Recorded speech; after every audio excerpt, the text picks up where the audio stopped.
Hello, everyone, and welcome to Nervous Nessie. This is day 4. I think it's day 4. Yes, it's day 4 of the Orlando Universal Studios trip. Today I slept in. I am very tired. Every day I get just more and more tired. As you can probably see on my face, I'm just, It's a lot of walking, miles and miles and miles of walking. Just to make one loop around either one of the parks is like 2 miles. So I've done a lot of walking. I did want to mention last night when I ate with my friend and her family, we ate at City Walk at Vivo Italian Kitchen, and it was really good. If you're going to try to eat in City Walk, especially for dinner, I would suggest making reservations because a lot of times they do get a lot of large parties. So try to make a reservation ahead of time. But, and also, just to let you know, they will not seat anyone in the party unless the majority of the party is already there. So I had to wait a little bit for my friend to get there. She got stuck in traffic and they would not let me go ahead and sit at the table. I guess they wanted to give the table to somebody else. But their food there is amazing. Really good Italian food. Anyways, as of today, I am waiting on my Uber. It should be here in about 7 minutes. And I am going to head back into the parks. Now, today is a little different because the park times have changed. So I'm going to get here on the app and tell you exactly what the times are because it makes a huge difference in how you plan out your day. Now, as I have said before, I'm here during the Halloween Horror Nights, which is completely different from any other time of the year. So for today, for Universal Studios, just regular Universal Studios, the open time is 8 a.m. I've already passed that. And it closes at 5 p.m. Now, it has been doing an 8 a.m. early admission, 9 a.m. regular. Today, there is no early admission. It just opens at 8. And then it was closing at 7. Today, it's closing at 5. So that's a huge difference. That's a couple of hours knocked off. Then Islands of Adventure, the open time is the same. Early admission at 8 and regular admission at 9. But the close time is at 8 p.m. instead of 7 p.m. So what's going to end up happening, I already know it. As soon as Universal Studios closes at 5, everyone in the park that has a Park Hopper Pass is going to flip over to Islands of Adventure. Or maybe if they have little kids, they're going to just flat out leave, but it's going to get really packed in Islands of Adventure after 5 p.m. Those 3-hour window. What I'm kind of planning on doing is I do want to go back to Universal Studios while it's open and hit up Diagon Alley again and try and get some more of the spells.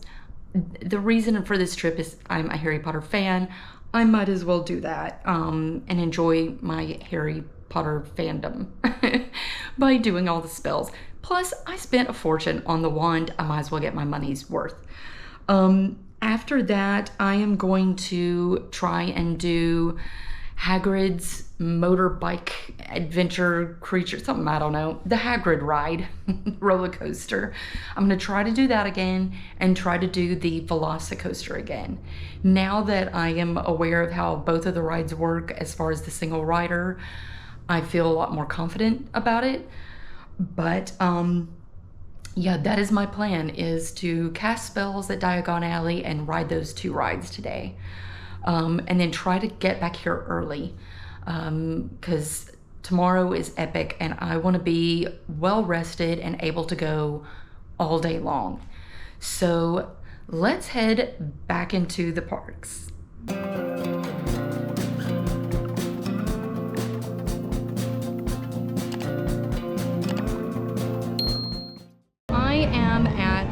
Islands of Adventure, and it has been a very long day. Right now it is 6 o'clock and I am really tired. So when I got into the park, I've got this wrote down so I wouldn't forget. When I got into the park, I hit up Starbucks again, gotta have my coffee. And then I went into Universal Studios because it closes at 5 today. And I spent a good amount of time over there going through doing all of the spells in Diagon Alley. I got all of the adventures done and kind of started accumulating points for the spells.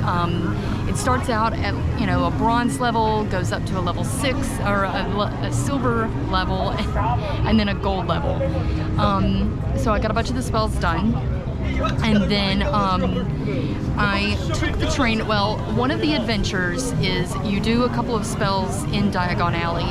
You take the train and you come over to Hogsmeade and you finish it. Well, there was only like a 10, maybe 15-minute wait on the train going both ways. So that's what I did is I started one of the adventure in Diagon Alley, took the train over to Hogsmeade, completed the adventure, and then I started the adventure in Hogsmeade and took the train back over to finish it in Diagon Alley. Once I finished all of the spells in Diagon Alley, the wait for the Gringotts ride was only like 45 minutes, and they had the single rider line open. I was able to get on pretty fast, which was nice because while I was in there, apparently it poured down rain. So I got really lucky and missed all of the rain. But I was essentially done with the park and needing to come back to Islands of Adventure. Now, the train at the time was going to be a 25-minute wait, and I thought, it's not that bad of a walk. It isn't, but it's hot and it is humid today. And so by the time I walked all the way out of the park and all the way through City Walk and all the way over to the other park, I was drenched in sweat. I basically made a beeline directly to the Velocicoaster. It said that it had a 45-minute wait on the Velocicoaster. So I thought, okay, I'll get in that and do the single rider line. It should be less than that. No, it was like a full hour in the single rider line, which was very frustrating. You know, because they post the time and you're thinking, okay, that's the worst case scenario, and turns out it's actually even longer than that. From there, I ended up eating. I got a beef kebab at Doc Sugru's Desert Kebab something. I don't know. It was okay.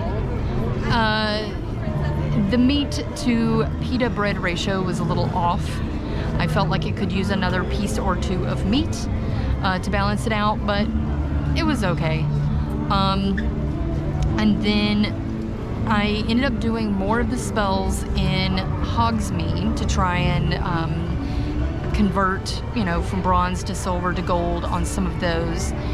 And then I decided to try and ride the Hagrid's Magical Adventures, or Magical Creatures again. And it was going to be a 2-hour wait. So I thought, okay, well, maybe an hour. No.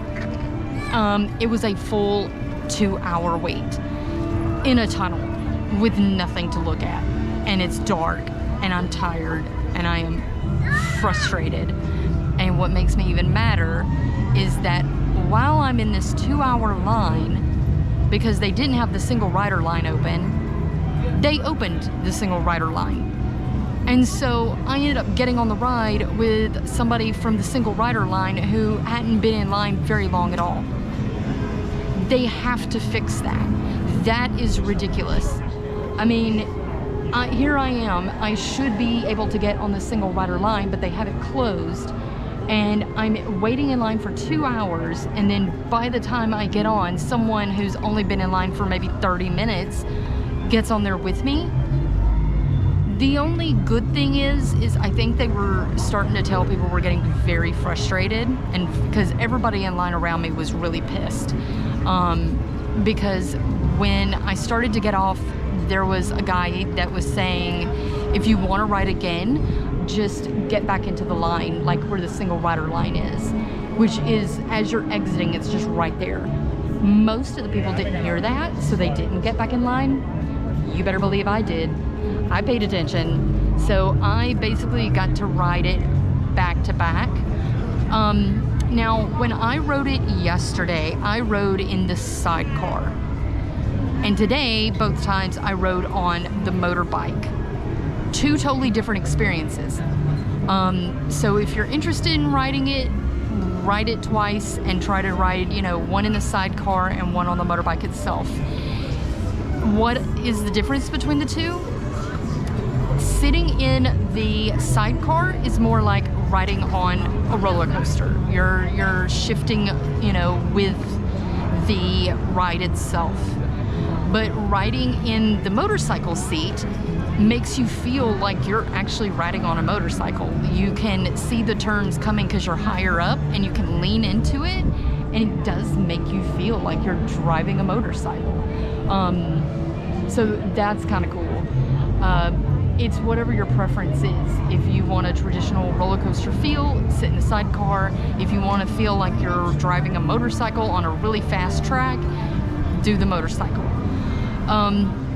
So again, it is, right now it's a little after 6, and the park is technically open until 8. And this is my last day in the two parks, but I am tired, and I want to go back to the Airbnb and get as much sleep as possible and get a full night's sleep, but also get to the park super early tomorrow. Because apparently, I don't know how this works, apparently at Epic, which is where I'm going to be tomorrow, they do have like an early admission, but they open the park to everyone. So everyone can go in at the same time, but the early admission is only for certain rides. If you have the early admission, you can get on the rides. But from what I've done my research on, they say that, like, let's say the Ministry of Magic is not an early ride. But what they say is if you get there super early, right when they open, go straight to it and go ahead and get in line. And then when they do open that ride, you'll be first in line. That's what I'm gonna try to do. Fingers crossed that I can pull that off. But the only way I can pull that off is if I get up very early. I did look, and the park tomorrow opens at 10. So I can sleep in a little, but I still want to get there very, very early and get in line and be the first person in. So I am probably gonna head into City Walk right now, and they do have some fast food type items in there for dinner. So I'm probably gonna grab some fast food type food because I did eat my lunch kind of late, and then I'm gonna head back to the Airbnb. But I will shoot a video whenever I get back to the Airbnb.